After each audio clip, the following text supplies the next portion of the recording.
The Venom 2 trailer is questionable in quality, the PS5 shortage will extend well into 2022, and Ubisoft is pivoting away from AAA game development and into the free-to-play space.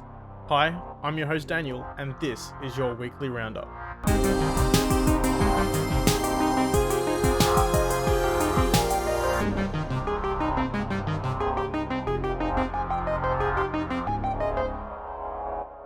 To start off in the realm of film, fans were treated to a first real look at the sequel to the 2018 hit film Venom. Yes, somehow that piece of shit was a hit, it made like $850 million. The sequel, titled Let There Be Carnage, stars Woody Harrelson as the notorious comic book villain Carnage, with Tom Hardy reprising his role as the lead character Eddie Brock. Aside from the corny dialogue, questionable looking plotlines and weird stylistic choices, eagle-eyed viewers were able to spot references and clues to the wider MCU littered throughout the trailer. It is important to note that the Sony Spider-Verse is not as yet directly connected to the MCU, although there have been hints in the past that Sony wants to ride Marvel's coattails to success by alluding to a connection. One of the first major instances of this was in the trailer for the upcoming Sony film Morbius. Morbius is another of Spider-Man's notable villains, but due to past licensing agreements, the character's film rights belong to Sony, not Marvel. In this trailer, Michael Keaton was shown in a prison, a scene interpreted by many fans to indicate that he was reprising his role from 2017's Spider-Man Homecoming, an MCU film, within this Sony Spider-Verse. As we know it, the Sony-Marvel Spider-Man deal allows Spider-Man to be in MCU movies, but not necessarily the MCU version of Spider-Man to be in these Sony movies, so Keaton's appearance led to a lot of questions. If you'd like to hear more about this Sony-Marvel deal regarding Spider-Man, you should tune into last week's episode where I broke this down in a lot further detail. But that was where the breadcrumbs had stopped, until now. In the Venom trailer, fans spotted references to both further parts of Spider-Man lore, such as the Daily Bugle, but also notably to the Avengers. There is a shot in the trailer where a character is reading the Daily Bugle, but when he slams it closed, a part of a headline can be glimpsed. Brandon Davis from comicbook.com writes, quote, "The character reading the paper in the photo above is Mulligan. He's the character who goes on to get a symbiote of his own and become Toxin on the pages of Marvel Comics. When Mulligan closes up his paper, there are just enough letters for us to think it says the words Avengers and Nightmare on another page. Nightmare is a rumoured villain of Doctor Strange in the Multiverse of Madness, but this movie releases before that one. So, the word could be a story about passengers, or messengers, or anything else ending in engers that is not Avengers having a nightmare of a day. Are you excited for Venom Let There Be Carnage? Let me know in the comments below." Staying in the world of film, the past 2 weeks have seen a plethora of casting announcements for the sequel to Rian Johnson's murder mystery hit, Knives Out. The sequel will follow Daniel Craig's detective Benoit Blanc as he moves on to solve another mystery. But beyond that, not much else is known regarding the plot of the film. The Hollywood Reporter and Deadline took turns breaking exclusive announcements of the stars joining the project. David Bautista, Edward Norton, Janelle Monáe, Catherine Hahn, and Leslie Odom Jr. will all star in the Netflix-produced sequel. Knives Out 2 is set to start production on the 28th of June 2021, so fans could see the film debut on Netflix as early as 2022, COVID permitting. Moving into the gaming space, we've had a bunch of PlayStation news over the past week. To start with, PlayStation unveiled 2 new colours for their DualSense controller. Isabel Tomatis writes on the PlayStation blog, quote, Today we are thrilled to introduce 2 new colours that will be joining the DualSense controller lineup starting next month.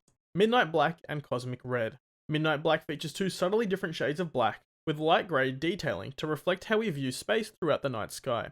And Cosmic Red offers a striking black and red design inspired by the unique, vivid shades of red found throughout the cosmos. This new lineup of colours will be available at participating retailers globally starting next month. The exact date will vary by location, so check your local retailers for availability." End quote. That's not all for PlayStation accessory news. Brand new information regarding the all but announced PSVR 2 system has leaked. Ian Hamilton at UploadVR writes, quote, "We don't yet know the product's name, but multiple sources tell us Sony's shared details with partners. Those details include a resolution of 4000 by 2040 pixels, 2000 by 2040 per eye, a lens separation adjustment dial, and gaze tracking capable of foveated rendering. A motor in the headset can be used by developers to give direct haptic feedback. All of this is great for PSVR fans, as many of the criticisms of the original PSVR unit come from its low-resolution display and poor tracking capabilities. This news, combined with the previous leaks regarding the new PSVR 2 controllers, means that this potential system will have a feature set much more in line with leading PC VR systems, such as the Valve Index, Oculus Rift S, and the HP Reverb G2.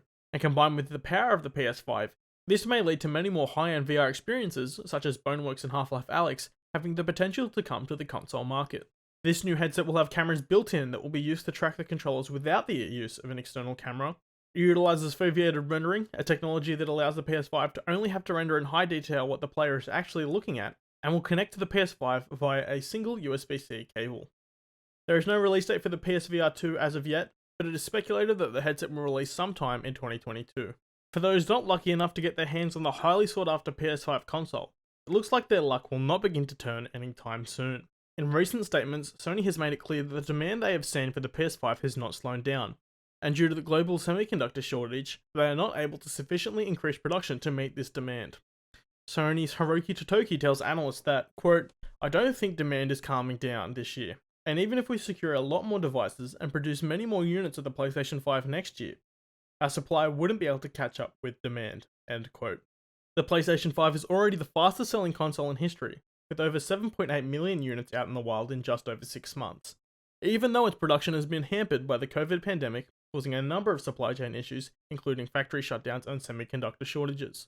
Many consumers have also had trouble securing a PS5 due to an army of scalpers using bots to scrape the internet for any sign of retailers stocking the PS5, and snatching them all up before legitimate consumers can purchase them, then reselling them at 200% plus markup. Sony's statement says that the PS5 shortage will extend throughout 2021 into 2022. The inability for consumers to purchase the PS5 hasn't stopped Sony from investing in software for its latest console. In an interview with PlayStation Studios lead Herman Hulst, Wired reports that Sony is looking to release more than 25 PlayStation 5 games under its PlayStation Studios brand. This follows complaints from gamers who have managed to get a PS5 that the console's exclusive lineup is a little bit dry, with Returnal being the first real PS5 exclusive to reach the platform since its launch. According to Holst, nearly half of these 25 titles are new IP. Gamers can look forward to diving into these new titles over the next few years of the PS5 as it matures in its life cycle. Moving over to Team Green, it was announced last September that the Xbox Series S and X consoles would receive in-game support for the Dolby Vision HDR standard at some point in 2021. It appears that Microsoft is already making good on that promise, as members of the Alpha testing ring have started noticing this feature appearing on their consoles. Alpha ring users have discovered that rather than only working within certain titles, the Dolby Vision standard appears to work on all HDR-supported Xbox Series X and S titles, provided you have a display that is compatible. Users have noticed that brightness, black levels, and color saturation of HDR games all appear more refined in Dolby Vision, compared to their previous HDR10 implementation. Microsoft is yet to confirm the release date of the Dolby Vision feature to the broader Xbox community, but is still set to arrive sometime in 2021. Ever since Microsoft's purchase of Bethesda, there has been the question of the exclusivity of the studio's already announced projects, namely Starfield and The Elder Scrolls 6.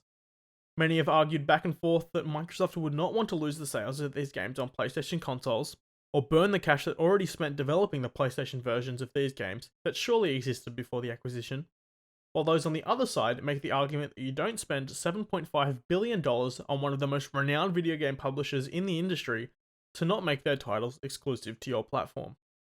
Industry heavyweight Jeff Grubb caused a stir on Twitter when he said what everyone was thinking. In his tweet, Grubb says, quote, "Starfield is exclusive to PC and Xbox. Period. This is me confirming that."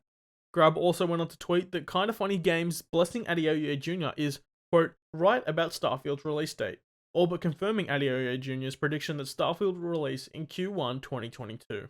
This second drop of information is in stark contrast to Bloomberg's Jason Schreier's recent report that Starfield is, quote, "nowhere near done."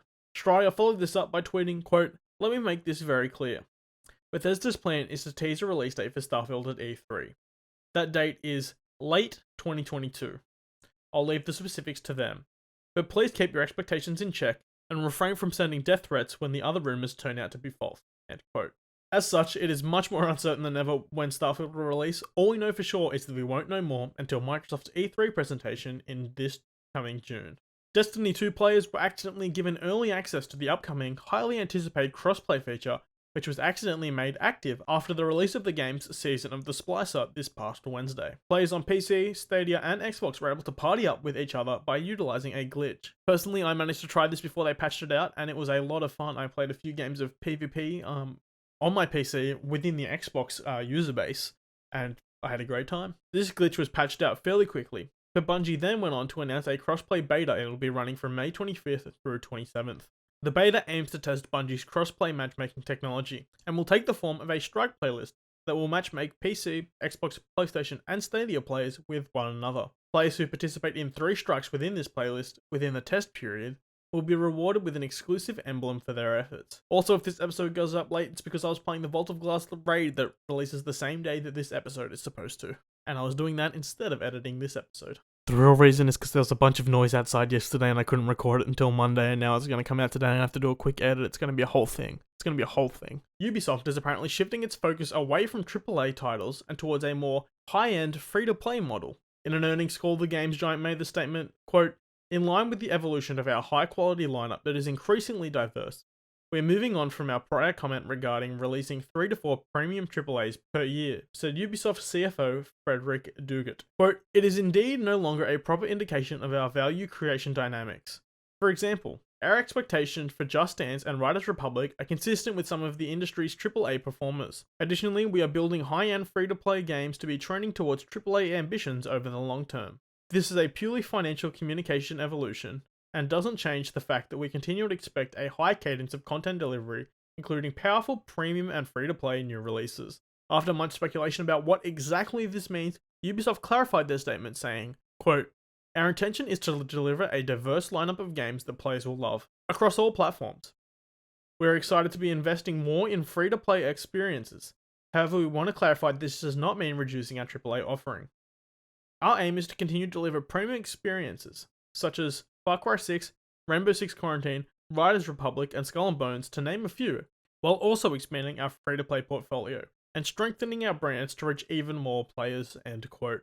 So, while Ubisoft may be moving away from their typical AAA model in favour of a free-to-play one, they will still produce the AAA experiences fans of the studio have come to know and love. Fans of 2017's indie darling from Team Cherry, Hollow Knight, have suffered yet another blow in their desperation for getting more info regarding the game's long-awaited sequel, Hollow Knight Silk Song. Matthew Griffin, a member of the marketing and publishing team for the game, stated that the studio doesn't have any announcements planned for E3. In a surprise move for the internet, many users on the game's subreddit have taken this disappointing news quite well, wishing the best and offering support to the game's dev team, and praising the studio for announcing this ahead of time rather than let down their fans at E3. Silk Song was last shown at E3 2019 and has no release date as of yet. And now, it's time for everyone's favourite segment, where is GTA 5 on the PlayStation Australia weekly top sellers chart this week? For those of you who don't know, each week PlayStation publishes a list of the top 10 best-selling games on the PlayStation platform, and somehow, after being out for almost 8 years, Grand Theft Auto 5 seems to make the top 10 every single week.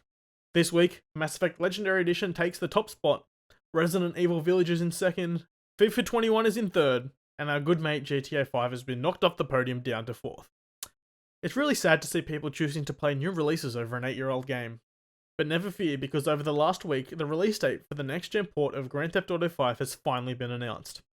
On November 11th, those lucky enough to own a PS5 or an Xbox Series X will be able to jump into Los Santos with a, quote, range of technical improvements, visual upgrades, and performance enhancements to take full advantage of the latest hardware, making the game more beautiful and more responsive than ever, end quote. So that is your roundup for this week. Was there anything I missed? If so, let me know on socials at DanielS737. Make sure to follow the show on podcast services and subscribe to the Slotcast on YouTube to catch the video versions each and every week. Until next week, this has been your weekly roundup.